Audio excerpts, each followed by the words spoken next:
శ్రీరాముడికి తన పుట్టిన భూమిలోనే చోటు లేకుండా పోయింది. తన జీవితంలో రామచంద్రుడు వనవాసం చేసి ఎలా కష్టాలు పడ్డారో అలాగే ఈ అయోధ్య 492 సంవత్సరాల నుంచి కష్టాలు పడుతూనే ఉంది. అందులో భాగంగానే ఈ రాముడు జన్మభూమి అయోధ్యలోని 2.77 ఎకరాల కోసం 72 ఉద్యమాలు జరిగాయి. అలా 73వ ఉద్యమంలో కోట్లాది మంది హిందూ ప్రజలకు ఆకాంక్షకు అనుగుణంగా అయోధ్యలో రామ మందిరం నిర్మాణానికి ఆ 2.77 ఎకరాల భూమిని రామాలయం ట్రస్ట్ వారికి ఇవ్వాలని సుప్రీంకోర్టు తీర్పునిచ్చింది. ఈ వీడియోలో అయోధ్యకు సంబంధించి ఉన్న విషయాన్ని మాట్లాడబోతున్నాను.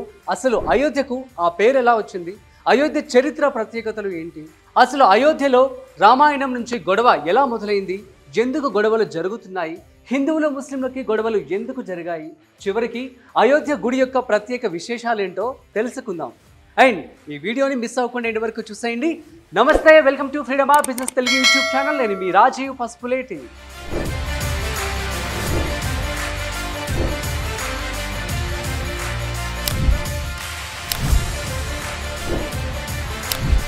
ఇక మొట్టమొదటిగా అయోధ్యకి ఆ పేరు ఎలా వచ్చింది?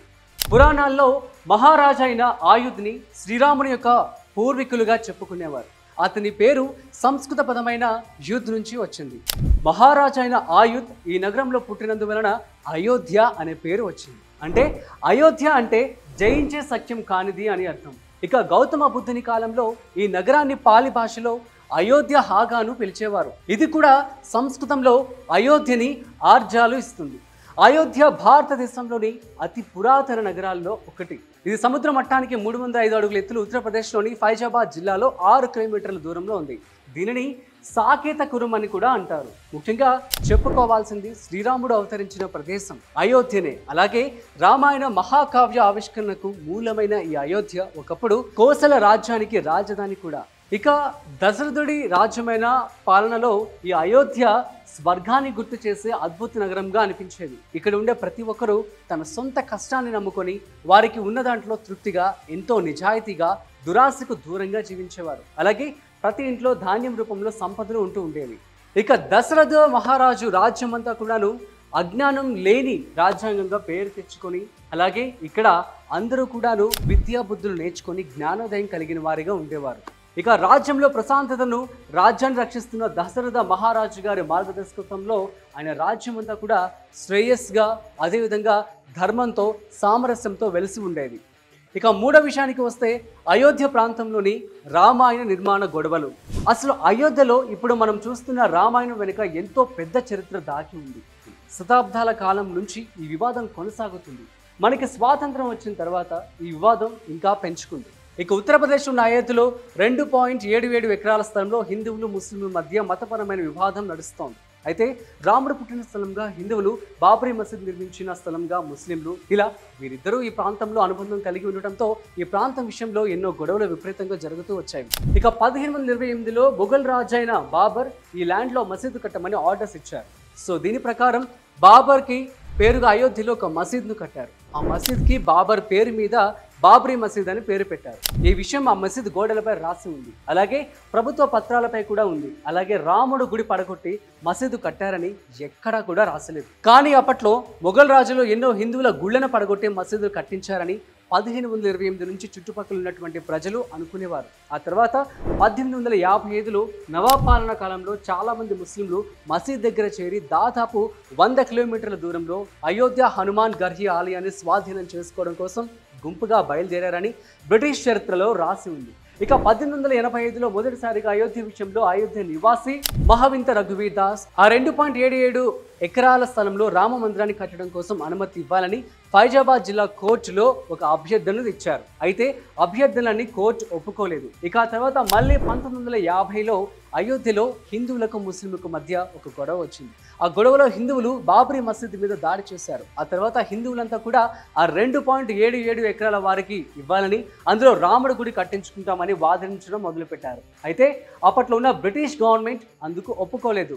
ఇక ముందు కూడా ఈ స్థలం విషయంలో ఇలానే హిందువులకి ముస్లింలకు గొడవలు వస్తాయనే ఉద్దేశంతో అలా జరగకుండా ఉండడం కోసం ఆ స్థలాన్ని రెండుగా చేసి ఫెన్సింగ్ చేసి లోపలి ఉన్నటువంటి పార్ట్ని మసీద్ కోసం, అదేవిధంగా బయట ఉన్న పార్ట్ని రామాలయ కోసం అని సెపరేట్ చేశారు. అలా మసీద్లో ముస్లిమ్స్ దాన్ని బయట ఉన్నటువంటి చిన్న ప్లేస్ని ఆలయంగా మార్చుకుని హిందువులు పూజలు చేయడం మొదలుపెట్టారు. మసీద్ లోపలికి వెళ్లి అందులో సీతారాముల విగ్రహాలు పెట్టారు. అంతేకాదు అక్కడ విగ్రహాలు వెలిసాయని నమ్మించే ప్రయత్నం చేశారు. కానీ ఇదంతా నిజం కాదని 3 వ్యక్తులు విగ్రహాన్ని అక్కడ పెట్టారని అధికారికంగా తెలిపోయింది. సో ఈ విషయం తెలుసుకున్న పోలీసులు హిందువులు ముస్లింల మధ్య గొడవలు జరుగుతాయనే ఉద్దేశంతో ఆ ప్లేస్ ని లాక్ చేశారు. అప్పటి నుంచి అక్కడ ప్రార్థనలు ఆగిపోయాయి. ఇంకా సీతారాముల విగ్రహాలు ఈ మసీదులోనే ఉండిపోయాయి. ఆ తర్వాత 1959 నుంచి కూడా 3 వర్గాల వారికి కోర్టులో కేసు వేశారు.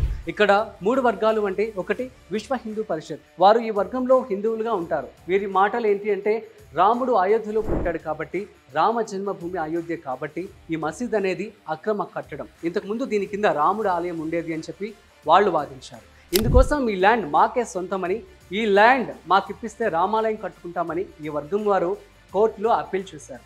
ఇక రెండవది సున్నీ సెంట్రల్ వాక్ బోర్డ్, ఇది ముస్లిం వాళ్ళది. వీళ్ళ వాదన ఏంటి అంటే ఈ యొక్క ముస్లిం అనేది ఎప్పటి నుంచో ఉన్నది, ఎప్పటి నుంచో ఇక్కడ ప్రార్థనలు మేము చేస్తున్నాం కాబట్టి ఈ ప్లేస్ మాకే సొంతమని వీళ్ళు కూడా అప్పీల్ చేశారు. ఇక మూడవ వర్గం కొంతమంది పూజారులు ఉన్నారు. సో వీరి వాదన ఏమిటి అంటే మేము శ్రీరాముడికి పూజలు చేస్తున్నామని, దాని మీద బ్రతుకుతున్నామంటూ రాముడి గుడి కట్టాలని చెప్పి వాళ్ళు వాదించారు.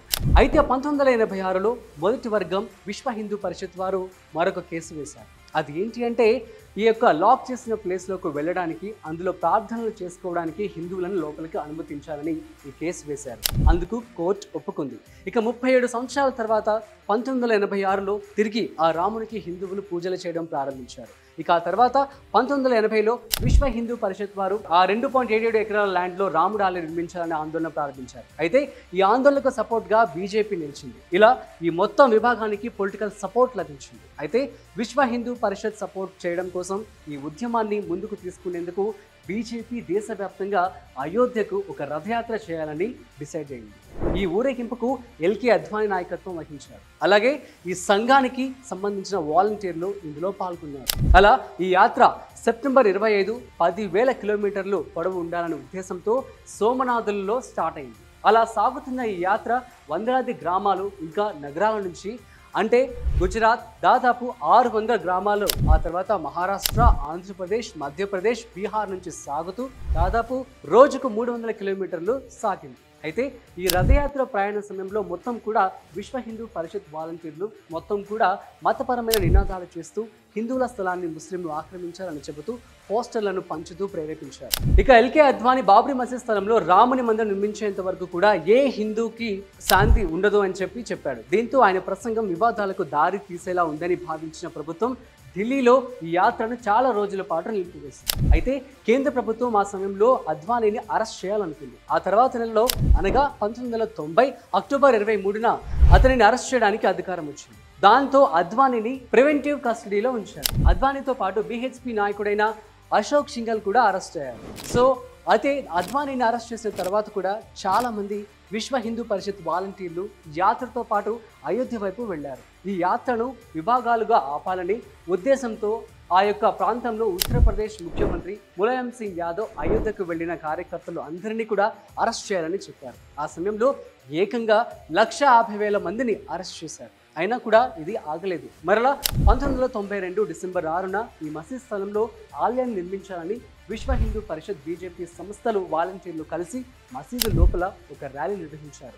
ఈ ర్యాలీలో అద్వానీ, మురళీ మనోహర్ జోష్, ఉమాభారతి ఇంకా కొంతమంది బీజేపీ నేతలు కూడా మాట్లాడారు. అయితే ఈ యొక్క ర్యాలీ జరుగుతున్న టైంలో జనాలు చాలా అద్భుతంగా నినాదాలు చేస్తూ మసీదు చుట్టూ పోలీసులు ఉన్నా కూడా ఈ వాలంటీర్లు అందరూ కూడా గొడ్డలితో మసీదు పైకి వెళ్ళి మసీదును ధ్వంసం చేశారు. అలాగే మరికొందరు హిందువులు అయోధ్యలో ఉన్నటువంటి మిగతా మసీదులు కూడా కూల్చివేశారు. ఇంకా ఈ గొడవలు ఆపడానికి రాష్ట్ర ప్రభుత్వం 20,000 మందిని భద్రతా సిబ్బందిని అయోధ్యకు పంపించింది. అయితే పెద్ద సంఖ్యలో విశ్వ హిందూ పరిషత్ వాలంటీర్లు ఉండటం వల్ల అక్కడ ఉన్న భద్రతా సిబ్బంది విశ్వ హిందూ పరిషత్ వాళ్ళ మధ్య ఒక యుద్ధమే జరిగింది. ఇది 3 రోజుల పాటు జరిగింది. ఆ యుద్ధంలో 20 మంది విశ్వ హిందూ పరిషత్ వాలంటీర్లు మరణానికి గురయ్యారు. అయినా కూడా ఈ భద్రతా దళాలు వారిని ఆపలేకపోయాయి. అయితే ఈ విశ్వ హిందూ పరిషత్ వాళ్ళు సృష్టించేటువంటి విధ్వంసం ద్వారా దేశవ్యాప్తంగా హిందువులు ముస్లింలకు మధ్య హింసకు దారి తీసింది. ఇలా ఈ దారుణం జైపూర్, మహబూబాబాద్, బరోడా, హైదరాబాద్ ఇంకా చాలా చోట్లలో ముస్లింలను లక్ష్యంగా చేసుకొని చాలా అల్లర్లు జరిగాయి. దీంతో ఎంతో మంది ముస్లింలు మరణించారు. దాంతో కేంద్ర ప్రభుత్వం మీ కూల్చివేతపై విచారణ జరపాలని ఆదేశించింది. దాంతో రిటైర్డ్ జడ్జ్ మన్మోహన్ సింగ్ నిబ్రహం చేసిన విచారణలో తేలింది ఏంటి అంటే దాదాపు 68 మంది కూల్చివేతకు పాల్పడ్డారని తెలిసింది. ఇందులో అద్వానీ, వాజ్పేయి, జోషి, ఉమాభారతితో పాటు అప్పటి ఉత్తరప్రదేశ్ ముఖ్యమంత్రి కళ్యాణ్ సింగ్ ఉన్నారని తేలింది. దాంతో వీరిపై కేసులు నమోదు చేశారు. అయితే చాలా మంది ముస్లింలు ఈ సమయంలో హిందువుల వల్ల మరణించడంతో ముస్లింలు తిరిగి హిందువులపై దాడి చేయాలనుకున్నారు. దాంతో ఈ వివాదాన్ని పరిష్కరించాలని ఎన్ని కమిటీలు వేసినా ఉపయోగం లేకుండా పోయింది. ఇక 2002లో వాజ్పేయి ప్రభుత్వం హిందూ ముస్లింల మధ్య చర్చల కోసం అయోధ్య శిలలను పరిశీలించింది. అయినప్పటికీ అదే సంవత్సరం రైళ్లలో వస్తున్న కర సైనికులపై దాడి చేసి బోగీలను తగలబెట్టడంతో ఈ వివాదం కొత్త రూపం దాల్చుకుంది. ఈ ఘటనలో 58 మంది హిందువులు చనిపోయారు. దీంతో గోద్రా అల్లర్లు జరిగాయి. అందులోనూ వందల మంది ముస్లిం సోదరులు మృత్యువాత పడ్డారు. అయితే ఈ స్థలం ఎవరిదో తేల్చేందుకు 3 వర్గాల వారు హైకోర్టులో 2002 నుంచి వారి వాదనలు వినిపించడం ప్రారంభించారు. దాంతో ఈ స్థలంలో మసీదు కంటే ముందు నుంచి రాముడు ఆలయం ఉందా లేదా అని తెలుసుకునేందుకు ఆర్కియాలజీ సర్వే ప్రారంభించారు. వారి పరిశోధనల్లో మసీదు కింద రాముడు ఆలయం ఆనవాళ్లు కనిపించాయి. దాంతో ఇక 2017 అలహాబాద్ హైకోర్టు ఈ ప్లేస్ ముగ్గురికి సమానంగా కేటాయించాలని ఆదేశించింది. ఒకటి మందిరానికి, ఇంకొకటి మసీదుకి, మూడవది నిర్మోహ ఆకారానికి. అయితే ఈ జడ్జ్మెంట్ 3 వర్గాల వారికి నచ్చలేదు. అందుకే ఈ కేసుని సుప్రీంకోర్టులో వేశారు. అయితే సుప్రీంకోర్టు ఈ ప్లేస్ ఎవరిది అనుకుంటున్నారో దానికి సంబంధించిన సాక్ష్యాలను చూపించాలని అడిగింది. అలాగే ఆ యొక్క సైట్ గురించి మరిన్ని నిజాలు తెలుసుకోవడానికి ఆర్కియాలజికల్ సర్వే ఆఫ్ ఇండియా అని సుప్రీంకోర్టు నిర్మించింది. దీంతో అన్ని వాదనలకు తెరపడేలాగా అసలు నిజం ఏమిటో బయటపడేలా ఒక రోజు రానే వచ్చింది. అదే 2019 నవంబర్ 9. ఆ రోజు సుప్రీంకోర్టు తన తీర్పుని బయటపెట్టింది. అది ఏంటి అంటే ఆర్కియాలజికల్ సర్వే ఆఫ్ ఇండియా ప్రకారం బార్బీ మసీద్ ఒక హిందూ టెంపుల్ పై కట్టారని, పైగా ఆ ల్యాండ్ శ్రీరాముని పేరు మీద రిజిస్టర్ అయి ఉందని, కాబట్టి ఈ 2.77 ఎకరాల ల్యాండ్లో శ్రీరాముని గుడి కట్టుకోవచ్చని, అలాగే ముస్లింలు మసీదుని హిందువులు కూల్చారు కాబట్టి అయోధ్యలోని ఏదైనా మంచి ప్లేస్లో మసీదుని కట్టుకోవడానికి 5 ఎకరాల ప్లేస్ని గవర్నమెంట్ ముస్లింలకు ఫ్రీగా ఇవ్వాలని గవర్నమెంట్ చెప్పింది. అంతేకాకుండా ఈ యొక్క నిర్మోహి ఆకార వర్గానికి చెందినటువంటి వారిని ఇలాంటి వారిపైన ఎటువంటి రైట్ లేదంటూ, కాకపోతే కుదిరితే ఆలయ నిర్మాణం ట్రస్ట్లో ఏదైనా ఒక మంచి పని ఇవ్వాలని చెప్పి సుప్రీంకోర్టు తీర్పు ఇచ్చింది. ఇంకా తర్వాత 3 వర్గాల వారు కూడా ఈ తీర్పును అంగీకరించారు. ఇలా కోర్టు నుంచి తీర్పు వచ్చిన తర్వాత 2020లో అద్వానీ, సింగ్ మొత్తం 30 మంది నిందితులని నిర్దోషులుగా కోర్టు ప్రకటించింది. ఇక తీర్పు అనంతరం అయోధ్యలో రాముల నిర్మాణం ప్రారంభమైంది.